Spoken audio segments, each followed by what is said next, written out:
8월 9일 주일 영상 예배를 시작하겠습니다. 우리 찬송가 351장을 함께 부르시겠습니다.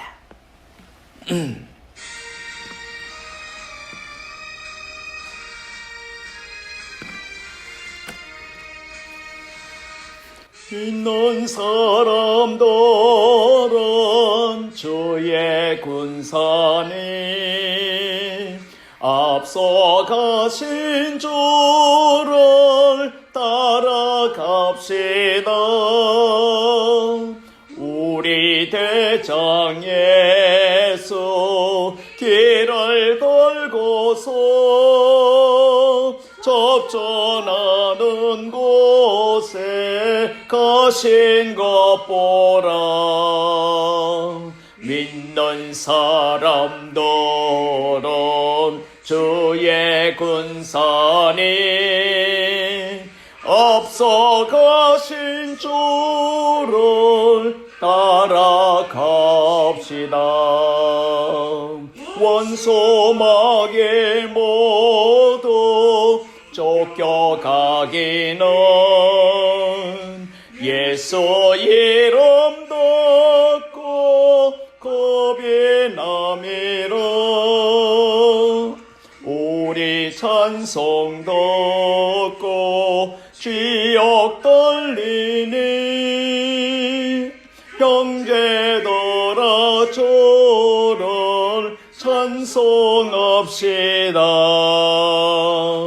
믿는 사람들은 주의 군사님 앞서가신 주를 따라갑시다. 세상 나라들은 멸망당하나 예수 교회 영영 왕성하리라. 마귀 권세 감히 해치 못함은 주가 모든 교회 기심이라. 믿는 사람들은 주의 군사님 앞서가신 주를 따라갑시다.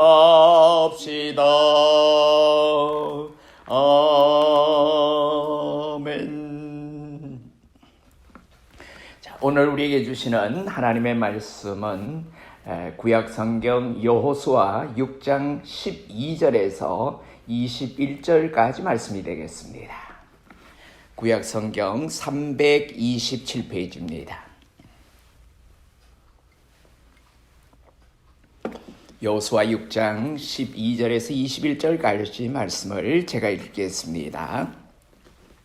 또 여호수아가 아침에 일찍 일어나니 제사장들이 여호와의 궤를 메고 제사장 7은 양각 나팔 7을 잡고 여호와의 궤 앞에서 계속 행진하며 나팔을 불고 무장한 자들은 그 앞에 행진하며 후군은 여호와의 궤 뒤를 따르고 제사장들은 나팔을 불며 행진하니라. 그 둘째 날에도 그 성을 한 번 돌고 진영으로 돌아오니라. 여세 동안을 이같이 행하니라. 일곱째 날 새벽에 그들이 일찍 일어나서 전과 같은 방식으로 그 성을 7번 도니 그 성을 7번 돌기는 그날 뿐이었더라. 7번째에 제사장들이 나팔을 불 때에 여호수아가 백성에게 이르되 외치라. 여호와께서 너희에게 이 성을 주셨느니라. 이 성과 그 가운데 있는 모든 것은 여호와께 온전히 바치되 기생 라합과 그 집에 동거하는 자는 모두 살려주라. 이는 우리가 보낸 사자들을 그가 숨겨주었음이니라. 너희는 온전히 바치고 그 바친 것 중에서 어떤 것이든지 취하여 너희가 이스라엘 진영으로 바치는 것이 되게 하여 고통을 당하게 하지 아니하도록 오직 너희는 그 바친 물건에 손대지 말라. 은금과 동철 기구들은 다 여호와께 구별될 것이니 그것을 여호와의 곳간에 드릴지니라 하니라. 이에 백성은 외치고 제사장들은 나팔을 불매 백성이 나팔 소리를 들을 때에 크게 소리 질러 외치니 성벽이 무너져 내린지라. 백성이 각기 앞으로 나가 그 성에 들어가서 그 성을 점령하고 그 성 안에 있는 모든 것을 온전히 바치되 남녀노소와 소와 양과 나귀를 칼날로 멸하니라. 아멘. 이 말씀에 귀한 은혜가 있으시기를 바랍니다. 오늘 이 말씀을 가지고 백성들아 외치라는 제목으로 하나님의 말씀을 묵상하려고 합니다. 잠깐 기도드리시겠습니다. 좋으신 아버지 하나님, 하나님의 베푸신 귀한 은혜를 늘 감사하며 우리가 살아갈 수 있도록 은혜 주신 것을 감사합니다. 여러 가지 힘들고 불편한 많은 조건 가운데서라도 오늘까지 지나오게 하시고 오늘까지 견디게 하신 아버지 하나님, 오늘도 우리에게 새 힘을 주시고 오늘도 능력을 더딥혀 주시기 위하여 우리에게 거룩한 주의 날 아버지 하나님 전에는 나오지 못하지만은 우리가 모인 이 장소가 하나님을 만나는 아름다운 제단이 되게 하시고 하나님께 예배하는 처소가 되게 하심을 감사합니다. 드리는 예배를 아버지 하나님께서 흠량하시고 우리 모두에게는 예비하신 큰 은혜와 축복이 임하는 복되고 거룩한 시간이 되게 역사하여 주시옵소서. 사랑하는 성도들이 원하는 바 아름다운 기도의 제목도 하나님께서 함께 받으시고 놀라운 응답의 축복이 이 예배가 끝나기 전에 우리 모두에게 임하는 놀라운 기적과 같은 역사들이 일어나게 도와주시옵소서. 온 성도들에게 건강의 복도 하게 해주시고 항상 맑고 깨끗한 영으로 하나님을 섬기며 하나님을 의뢰하며 하나님을 믿고 따르는 우리 온 성도들이 다 되게 축복해 주시옵소서. 매 순간마다 하나님께 기쁨이 되고 감사가 되고 영광의 도구들이 되는 우리 성도들이 다 되게 축복해 주시옵소서. 예수님 이름으로 감사하며 기도드리옵나이다. 아멘. 싸우지 않고 적을 이길 수 있을까? 투쟁 없이 면류관을 차지할 수 있을까? 만약에 그렇게 생각한다면 당신은 참 어리석은 그리스도의 군사다. 이 말은 4세기 안디옥의 대설교가요 순교자인 크리소스톰이 한 말입니다. 참으로 맞는 말입니다. 우리는 그리스도의 군사로 부름을 받은 사람들입니다. 군사는 좋다고 싸우고 싫다고 물러설 수가 없습니다. 오직 명령에 따라서 목숨을 걸고 싸울 뿐입니다. 우리의 대적 원수 마귀는 끝없는 도전자입니다. 마귀는 계속 우리에게 싸움을 걸어옵니다. 오늘 이 순간에도 우리에게 마음속으로 우리에게 싸움을 걸어오는 마귀들의 역사를 우리는 느낄 때도 있습니다. 마귀는 우리가 그리스도 안에서 하늘의 기업을 차지하는 것을 막으려고 파상적으로 여기저기에서 공격을 시도해 옵니다. 이스라엘 백성들이 요단강을 건너자 기다리고 있었던 것처럼 가나안 족속들이 연합을 해서 이스라엘을 대항하고 대적했습니다. 마찬가지입니다. 마귀는 이렇게 힘을 모아 성도를 공격합니다. 마귀 편은 이 세상과 육체입니다. 이 셋이 한 덩어리가 되어 하나가 돼서 성도와 교회를 대적하고 있습니다. 우리는 이 원수와 싸워서 날마다 이겨내야 합니다. 오직 싸워서 이기는 길밖에 없습니다. 결코 타협이나 양보가 있을 수가 없습니다. 근데 어떤 사람들은 우리가 믿음 안에서 적당히 타협할 수 있는 것처럼 가르칩니다. 공존과 평화라는 달콤한 말로 사람들을 현혹하는 못된 사람들, 이단시하는 사람들도 많이 있다는 것입니다. 그들은 열심 있는 그리스도인들을 독선으로 몰아붙이고 이들이 세상의 평화를 깨트리는 것처럼 말하고 있습니다. 신앙생활은 어떤 의미에서는 전쟁입니다. 여러분, 우리가 이 땅을 살아가는 삶 자체가 어떤 의미에서는 전쟁이라고 표현할 수도 있습니다. 평화의 말만 하고자 하는 사람들은 신앙이 전쟁인 것을 잊어버린 사람들입니다. 여러분, 복음의 본질을 망각한 사람들이 바로 이런 모습입니다.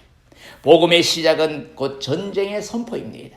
예수 그리스도께서 이 땅에 오셔서 복음을 선포하는 그 순간 우리는 복음을 받은 자와 받지 않은 세상을 향한 싸움, 전쟁의 시작이라고 하는 것입니다. 여러분, 인류에게 최초로 하나님께서 주신 복음이 있습니다. 그 복음이 뭔지 아십니까? 창세기 3장 15절의 내용입니다. 여러분, 그 내용을 보시면은 내가 너로 여자와 원수가 되게 하고 내 후손도 여자의 후손과 원수가 되게 하리니 여자의 후손은 내 머리를 상하게 할 것이요 너는 그의 발꿈치를 상하게 할 것이니라, 이렇게 말씀하셨습니다. 자, 이 말씀은 곧 그리스도와 사탄의 전쟁 선포입니다. 사탄의 도전에 대한 예수 그리스도의 영원한 승리의 선언이라고 하는 것입니다. 그렇습니다. 성도는 악한 세상과 날마다 싸워야 합니다. 교회는 마귀와 투쟁을 해야 합니다. 우리가 영적인 전쟁이라고 하는 것은 여러분, 이 땅에 살면서 신앙생활을 하면서 우리는 영적으로 마귀와 날마다 전투를 하는 삶이라고 하는 것입니다. 이것이 바로 우리의 사명입니다. 그런데 너무 많은 성도들이 감성에 젖어서 평화의 선언에 현혹되고 있다는 것입니다. 그래서 그리스도를, 우리가 예수를 믿고 복음을 받아들이고 나면은 사랑만 표현하면은, 그리스도의 사랑만 이야기하면은 모든 것이 해결되는 것으로 착각하는 분들도 있습니다. 여러분, 우리가 사랑을 실천하기에 앞서서 우리가 영적인 전쟁을 치러 나가고 있는 전쟁의 용사라고 하는 것입니다. 우리는 모두 용감한 전사가 되어야 합니다. 사탄은 얼마나 치밀한 전략을 세워서 교활하게 우리 성도들을 미혹하고 공격하는지 모릅니다. 우리가 안일과 평화의 꿈을 꾸고 있을 때 무수한 영혼들이 낙엽처럼 영원한 멸망의 심연으로 빠져들어가고 있음을 잊지 말아야 할 것입니다. 사탄과 전쟁의 중립지역은 없습니다. 적당히 우리가 절충하면서 버틸 수 있는 곳은 없습니다. 생명의 그리스도가 아니면은 반대로 원수 사탄의 편일 수밖에 없는 것입니다. 오늘 말씀은 이스라엘이 가나안의 첫 성인 여리고를 정복하는 장면이 나와 있는 내용입니다.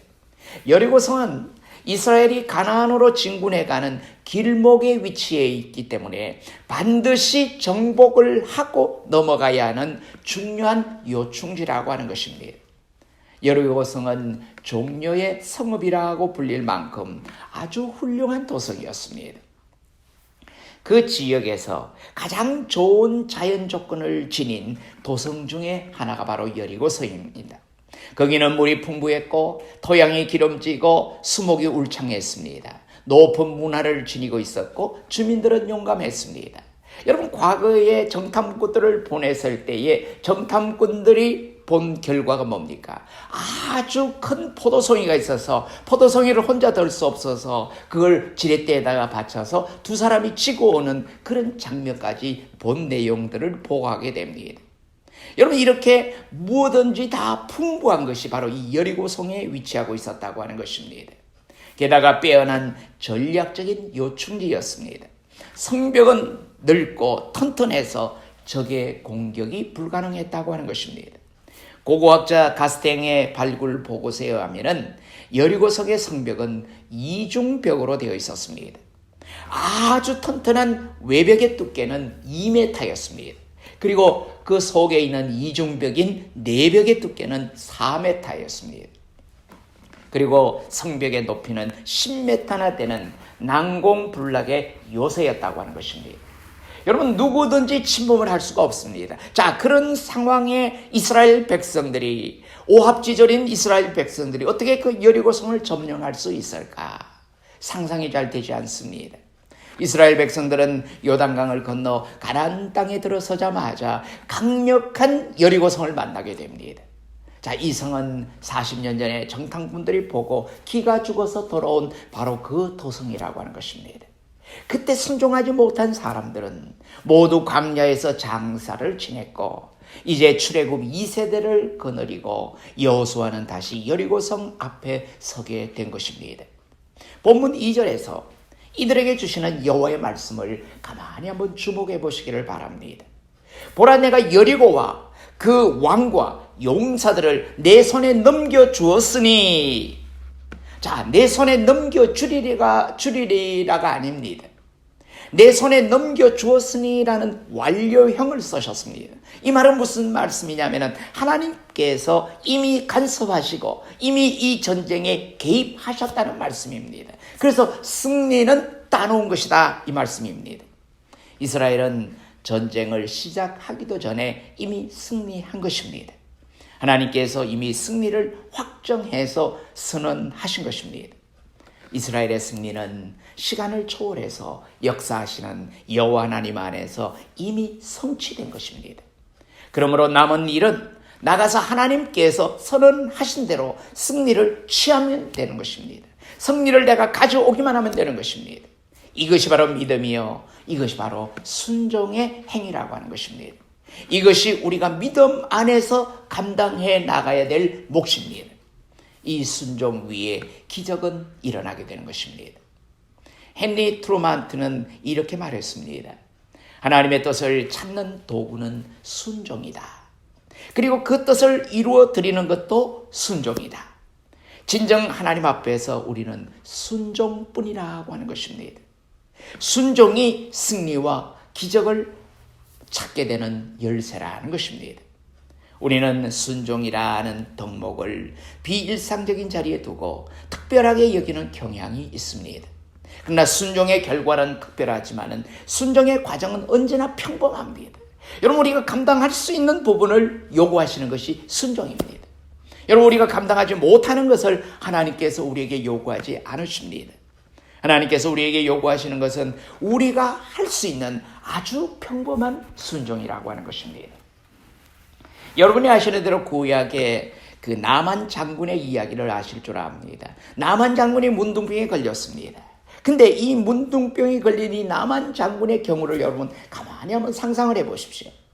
엘리사가 어떤 특별한 일을 명령했더라면, 그 특별한 일을 제시했더라면 나만 장군은 기꺼이 아무 불평 없이 순종했을 것입니다.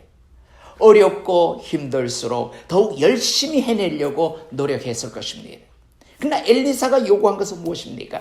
너무도 아주 평범한 순종이었다고 하는 것입니다. 요단 강물에 들어가서 7번을 씻으라. 들어갔다 나왔다를 7번 반복하며 씻으라고 했습니다. 누구나 너무도 쉽게 해낼 수 있는 일이었습니다. 이 명령이 너무도 쉽기 때문에 나만은 순종을 거부하고 화를 내고 돌아가려고 했습니다.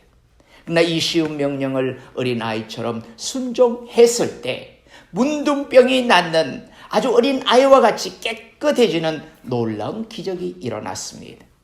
오늘 말씀에도 그렇습니다. 하나님께서는 이스라엘 백성들에게 매일 한 바퀴씩 여리고성을 돌라고 하셨습니다. 6일 동안에 한 바퀴씩 돌라고 했습니다. 그리고 1회째 되는 날, 7일째 되는 날은 7바퀴를 돌라고 하셨습니다. 여러분 한번 생각을 해보십시오. 이스라엘이 지난 40년 동안 해온 것이 무엇입니까? 많은 200만이나 되는 그 무리들이 오직 할 수 있는 일은 행군뿐이었습니다. 걷는 일뿐이었습니다. 광야에서 걷는 훈련만 받았습니다. 이들에게 하나님께서 명령하십니다. 너희가 지금까지 해온 대로 행군하라, 걸어라, 매일 여리고성을 돌라. 그러면 그렇게 순종하기만 하면은 저 성은 무너지리라. 이 명령은 이스라엘 백성들에게 너무나 쉽기 때문에 순종하기가 어려운 일이었을 것입니다. 하나님은 말씀하십니다. 너는 날마다 걷지 않았느냐? 그 발걸음으로 순종해다오. 그러면 내게 기적을 주리라. 우리 좋으신 하나님은 내가 할 수 있는 것, 내가 가장 쉽게 드릴 수 있는 순종을 요구하고 계십니다. 여러분 순종하십시오. 순종을 가까이 내게서 찾으시기를 바랍니다. 하나님께서는 반드시 그 위에서 기적을 베풀어 주실 것입니다. 주께서 내게 요구하신 것이 무엇입니까? 내게 주께 드릴 수 있는 것이 무엇입니까? 내게 시간이 있습니까? 그 시간을 들여서 일하시면 됩니다. 내게 아름다운 목소리가 있습니까? 목소리를 들여 하나님을 찬양하십시오. 내게 가르치는 은사가 있습니까? 가르치는 일에 봉사하시기 바랍니다. 내게 건강한 팔이 있습니까? 주님을 위해 일하십시오. 하나님께서는 내가 능히 할 수 있는 봉사를 원하고 계십니다. 그 위에 하나님은 기적을 내려주시는 것입니다. 여러분, 예수님께서 공적인 생애를 시작하실 때에 나이가 30대였을 때죠. 공적인 생애가 처음 시작됐을 때 기적을 베푸신 곳이 어디입니까? 가나의 혼인잔치였습니다. 자, 포도주가 떨어져서 공경에 처했습니다. 딱하게 여기신 어머니 마리아가 나서서 주님께 부탁을 했습니다. 주님은 하인들에게 명령을 하게 됩니다. 물을 길어다 항아리에 부어라. 여러분, 우리가 생각할 때 그 일은 너무나 쉬운 일입니다. 주께서 왜 물을 부어라고 하셨을까요? 빈 독에다가 그냥 포도주를 채우시면 안 됐을까요? 할 수 있는 순종을 요구하신 것입니다.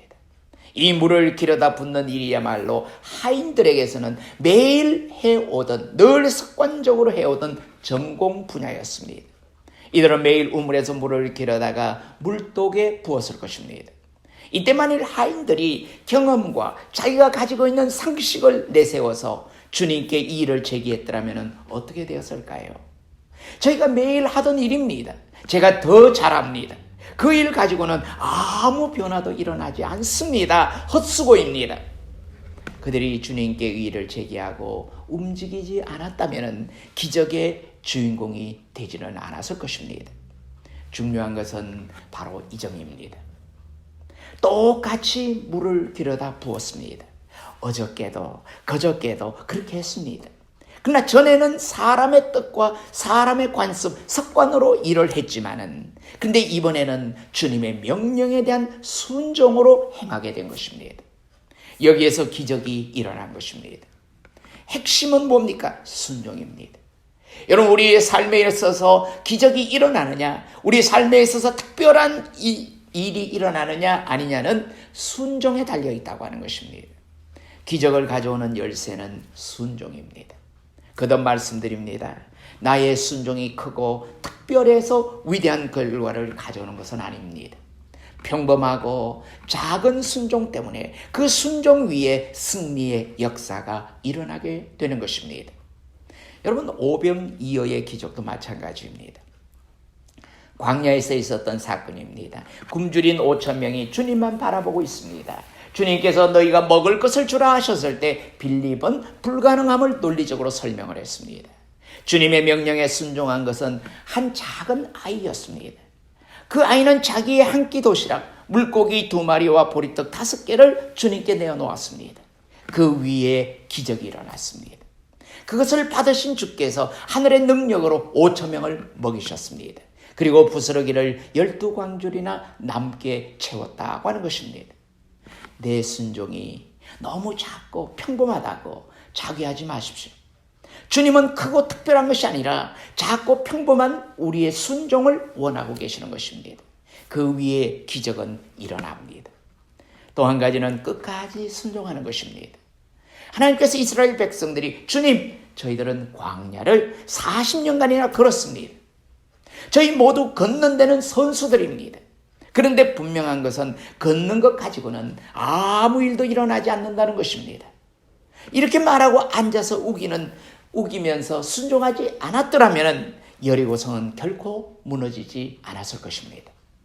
여리고성을 향한 행진은 이스라엘의 40년 행진의 마지막을 장식하는, 대미를 장식하는 모습이라고 우리가 생각할 수 있습니다. 아브라함의 순종이 모리아산에서 아들 이삭을 드리는 순종으로 완결되는 것처럼, 완성되는 것처럼 이스라엘의 행진은 여리고 행진으로 완결되었던 것입니다. 이 마지막 행진을 끝까지 순종해서 마칠 때에 승리의 역사는 일어났습니다. 끝까지 순종하는 이가 승리합니다. 하나님께서 기적의 역사를 순종의 마지막 단계에서 내려주신다는 점을 우리 모두는 잊지 말아야 할 것입니다. 한 바퀴를 돕니다. 2바퀴를 돕니다. 매일 한 바퀴씩 돕니다. 엿새를 돌아도 아무 변화가 없습니다. 아무 징조도 일어나지 않았습니다. 10바퀴를 돌아도 성문 문짝 하나도 흔들리지 않았습니다. 12번째를 돌아도 아무 징조가 없었습니다. 만일 하나님께서 단계를 두셔서 아마 5번째 돌면은 약간 지진이 일어나고 10번째 돌면은 강풍과 큰 비가 내리고 11번째 돌면은 성문의 문짝이 날아가고 12번째 돌면은 지붕이 무너지고 마지막으로 온 성이 다 무너져 내렸다면은 백성들은 얼마나 힘이 났을까요? 그러나 성경 66권을 보십시오. 하나님께서는 절대로 그렇게 하신 적이 없습니다. 언제나 기적은 순종의 최후의 순간에 일어났다고 하는 것입니다. 이래되는 날 마지막 7바퀴를 돌고 최후의 순간에 여호수아가 백성들에게 선포하게 됩니다. 외치라, 여호와께서 너에게 이 성을 주셨느니라. 200만 명쯤 되는 이스라엘 백성들이 우레와 같은 함성을 한꺼번에 질렀습니다. 그 순간 난공불락이라고 한 여리고성이 와라라 무너져 내렸다고 하는 것입니다. 외치라 하는 마지막 순간에 한 목소리로 힘껏 외쳐야 하는 것입니다. 우리 주 예수 그리스도를 향하여 한 마음, 한 목소리로 힘껏 외쳐야 하는 것입니다. 그때 기적이 일어납니다. 그래야 우리 모두가 승리의 주인공이 될 수 있는 것입니다. 우리가 서 있는 현실의 이 자리를 보십시오. 우리는 실로 중대한 시점에 와 있습니다. 여러분, 세상에 여러 가지 좋지 못한 소식들이 많이 들립니다. 여러 가지 혼란하고 여러 가지 어려운 상황, 여러 가지 세상의 복잡한 문제들이 많이 우리에게 들려옵니다. 우리 앞에 여리고와 같은 성이 딱 버티고 서 있습니다. 우리는 이미 엿새를 돌았습니다. 마지막 13번째를 돌고 있습니다. 난공불락의 도성 여리고가 우리 앞에서 무너져 내리고 흔들거리고 있다고 하는 것입니다. 우리 모두 한 목소리로 외치십시다. 힘껏 외치십시다. 우리를 힘들게 하고 있는 여리고성 무너지고 있습니다. 우리가 당하고 있는 여러 가지 어려운 상황들이 이제 무너지고 있습니다. 우리는 저 가나안의 제1성인 여리고성을 정복하고 가나안의 새 주인이 되어야 하는 것입니다. 누구도 여기서 예외가 될 수는 없습니다. 가나안은 새 땅입니다. 새 꿈이요, 또한 새 터전입니다. 함께 들어가서 새로 시작하기만 하면 되는 것입니다. 여리고성은 지금 무너져 내리고 있습니다. 세상의 모든 악의 세력은 지금도 무너져 내려가고 있습니다. 자랑스러운 가나안 정복의 대열에 우리 모두가 다 자발적으로 참여자가 되어서 앞장서서 승리의 계가를 울릴 수 있는 저와 여러분이 되시기를 주님의 이름으로 축원합니다. 기도하시겠습니다. 은혜로우신 아버지 하나님, 고맙고 감사합니다. 아버지, 많은 사람들이 지칠 대로 지쳐있는 이 어려운 상황 속에서 여리고성을 바라보면서 이스라엘 백성들이 절망했던 것과 같은 그런 순간들을 우리도 느끼며 살아왔습니다. 그러나 하나님의 말씀대로 작은 일이지만 순종했을 때 하나님의 놀라운 기적이 일어났음을 우리는 잘 압니다. 우리의 삶에 있어서도 하나님께서 허락하시는 놀라운 기적이 일어나는 아름다운 역사들이 일어나게 축복해 주시옵소서. 우리가 감당할 수 있는 모든 것을 해결해 나갈 수 있게 하시고 또 모든 것을 이겨나갈 수 있도록 복을 허락하여 주시옵소서. 우리가 포기하지 않고 견디며 포기하지 않고 하나님의 때를 기다릴 때 우리에게 약속의 시간들이 반드시 임한다고 하는 놀라운 은혜와 축복을 경험하는 귀한 시간들이 되게 역사하여 주시옵소서. 우리의 힘으로 감당할 수 없지만은 하나님의 힘과 하나님의 능력으로 모든 것을 감당할 수 있다고 하는 아름다운 고백들을 우리 성도들이 다 함께 주님 앞에 드릴 수 있는 귀한 은혜가 있게 도와 주시옵소서. 이제는 우리 주 예수 그리스도의 크신 은혜와 하나님 아버지의 무궁하신 사랑하심과 성령님의 감동, 감화, 교통, 위로, 인도하심이 이제 우리가 이 세상을 향하여 담대히 나가며 우리가 외칠 수 있는 귀한 자리에 이르기를 원하는 사랑하는 성도들 머리 위에 이제로부터 영원히 함께 계시옵기를 간절히 축원하옵나이다. 아멘.